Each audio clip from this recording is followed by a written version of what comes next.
Assalamualaikum warahmatullahi wabarakatuh. Halo teman-teman semua, hari ini saya akan menunjukkan cara memasak ikan parende. Yang pertama, siapkan ikan yang paling Anda sukai teman-teman sekalian. Ikannya bisa dipilih ikan apa saja. Yang penting Anda suka dengan ikan itu. Ikan kali ini yang saya pilih adalah ikan yang hidup di terumbu karang, ikan laut ya teman-teman sekalian. Nah, ikan ini akan dibersihkan terlebih dahulu sebelum dimasak teman-teman. Nah, setelah dibersihkan, selanjutnya adalah siapkan rempah-rempahnya. Di antaranya cabai, tomat, bawang merah, kunyit. Semua dibersihkan ya teman-teman.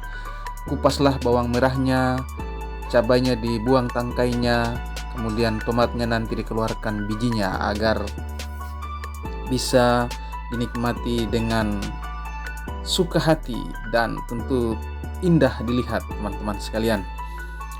Dalam pembuatan ikan parende ini teman-teman adalah pembuatan ikan yang non kolesterol atau ikan yang masakan yang tidak banyak kolesterolnya, sebab yang dibutuhkan masakan tanpa minyak ya teman-teman. Bagi Anda yang kurang menyukai masakan-masakan berminyak, nah cobalah masak ikan parende.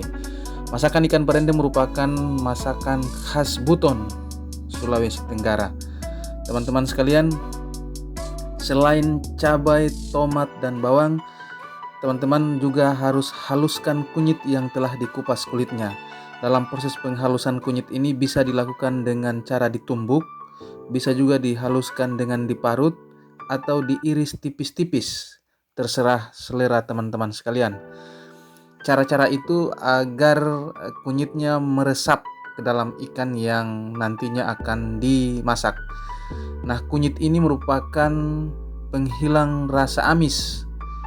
Jika ikan parende tanpa kunyit rasanya tidak lengkap, maka ikan parende itu lebih terkenal dengan ikan kuning atau ikan kunyit yang ditaburi kunyit ya teman-teman.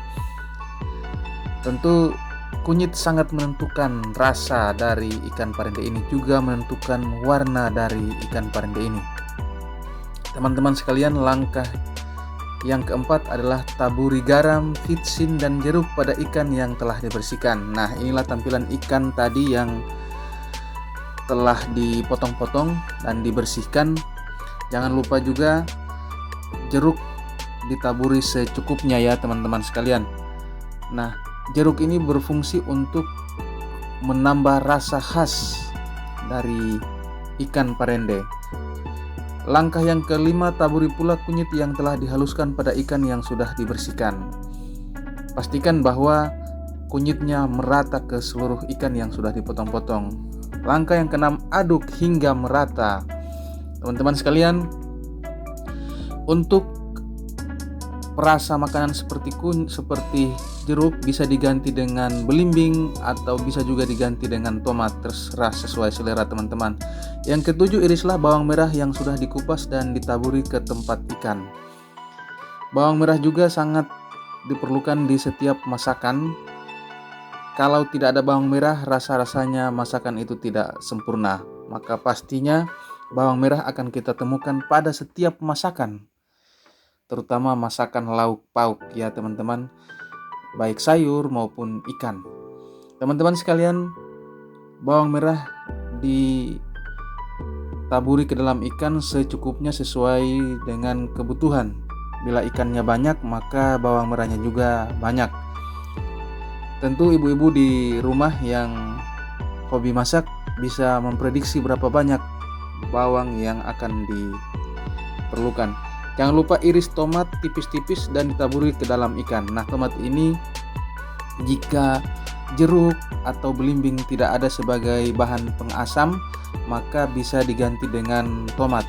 Atau jika ada belimbing atau jeruk, tomat menjadi tambahan pewarna dan juga menjadi tambahan penghias dari ikan. Ya, teman-teman sekalian, kadang ada yang tidak menggunakan tomat, sah-sah saja, sebab untuk menambah rasa asam dari ikan parende ini diganti dengan belimbing atau diganti dengan jeruk. Ada juga yang menggunakan kedua-duanya, ditambah jeruk, ditambah juga tomat. Nah, kali ini Untuk masakan ikan parende pada saat ini saya menggunakan tomat. Teman-teman sekalian, yang kesembilan, nyalakan kompor lalu panaskan air secukupnya. Nah, untuk air dari ikan parende ini dipastikan sesuai dengan jumlah ikan, dan dipastikan juga bahwa ikan parende yang akan dimasak semua terendam dalam air yang dipanaskan, teman-teman sekalian. Yang berikut, bagi para penikmat atau penyuka rasa pedas, tambahkan pula irisan cabai ke dalam ikan. Nah, ini tidak semua orang menyukai rasa pedas, bisa ini di skip saja atau ditiadakan. Tetapi bagi mereka yang menyukai rasa pedas, maka ikan parende akan semakin top, markotop jika ditambahkan dengan cabai merah, teman-teman. Nah, teman-teman sekalian, berkaitan dengan air yang dipanaskan tadi, ditunggu hingga mendidih ya, teman-teman. Sambil ditunggu hingga mendidih, siapkan seluruh rempah-rempahnya yang perlu ditaburi ke dalam ikan. Teman-teman sekalian, harus pula ada satu, yaitu bersihkan batang serai lalu dimasukkan ke dalam rebusan air. Batang serai ini menjadi penambah rasa dari ikan parende. Teman-teman bisa melihat nanti tampilannya seperti apa ikan parende ini, dan batang serai merupakan wajib ya, hal yang wajib ditaburi ke dalam ikan parende nanti. Rebusan irisan batang serai ini lebih awal dimasukkan ke dalam rebusan air, teman-teman. Nah, teman-teman sekalian, setelah air mendidih, maka langkah yang ke-12 adalah masukkan ikan beserta rempah-rempahnya ke dalam wajan atau belanga. Nah, bisa teman-teman menggunakan wajan, bisa juga menggunakan belanga. Nah, kali ini saya menggunakan wajan, tapi juga bisa Anda sekalian di rumah tempat untuk memasak ini bisa menggunakan belanga, teman-teman. Silahkan dipilih saja mana yang paling disukai, apakah menggunakan wajan atau menggunakan belanga. Kedua-duanya sah-sah saja, teman-teman. Teman-teman sekalian, upayakan semua yang telah diiris-iris tadi ke dalam wadah tempat ikan dimasukkan semua ke dalam rebusan air, termasuk irisan tomat, irisan cabai, juga irisan bawang, semua dimasukkan ke dalam wajan, teman-teman sekalian. Kita akan melihat bagaimana proses selanjutnya setelah semua ikan yang telah diiris-iris tadi, semua ikan yang telah dipotong dimasukkan ke dalam wajan, teman-teman.